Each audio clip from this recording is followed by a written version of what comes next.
One night, Henry and Gordon were alone with James.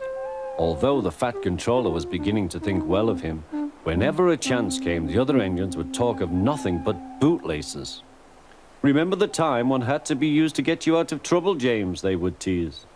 James tried to get his own back, talking about engines who got shut up in tunnels and stuck on hills. But they wouldn't listen. "You talk too much, little James," said Gordon. "A fine, strong engine like me has something to talk about. I'm the only engine who can pull the express. When I'm not there, they need two engines. Think of that. I've pulled expresses for years and have never once lost my way. I seem to know the right line by instinct." Every wise engine knows, of course, that the signalman works the points to make engines run on the right lines, but Gordon was so proud he had forgotten. "Wake up, James," said Gordon next morning. "It's nearly time for the express." "What are you doing? Odd jobs?" "Oh, well, we all have to begin somewhere, don't we? Run along now and get my coaches. Don't be late." James went to get Gordon's coaches. They were all shining with lovely new paint. He was careful not to bump them, and they followed him smoothly into the station, singing happily, "We're going away, we're going away." "I wish I was going with you," said James. "I should love to pull the express and go flying along the line." Gordon, with much noise and blowing of steam, got ready to back onto the train.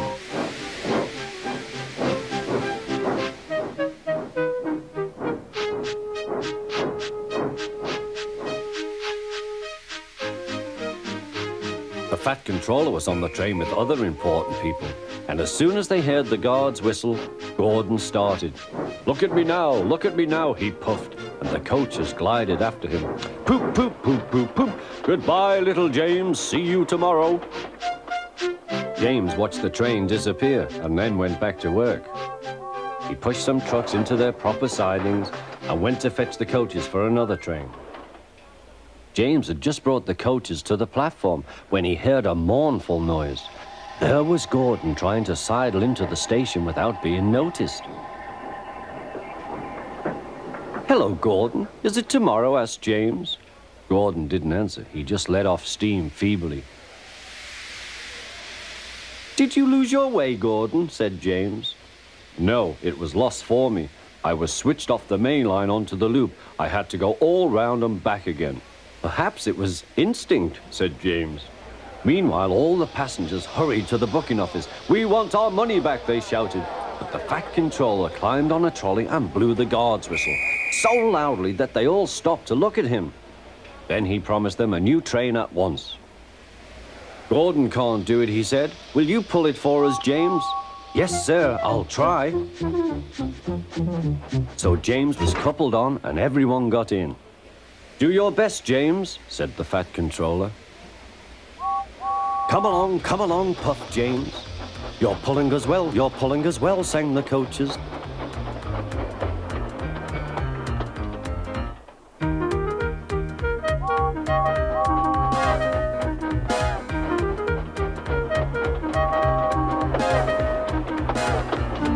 Bridges and stations flashed by, the passengers cheered, and they soon reached the station. Everyone said thank you to James, and the Fat Controller was very impressed. "Well done," he said. "Would you like to pull the express sometimes?" "Yes, please," answered James. Next day, when James came by, Gordon was pushing trucks. "I like some quiet work for a change," he said. "I'm teaching these trucks manners. You did well with those coaches, I hear." "Good, we'll show them." And he gave his trucks a bump. James and Gordon are now good friends. James sometimes takes the express to give Gordon a rest. Gordon never talks about bootlaces, and they are both quite agreed on the subject of trucks.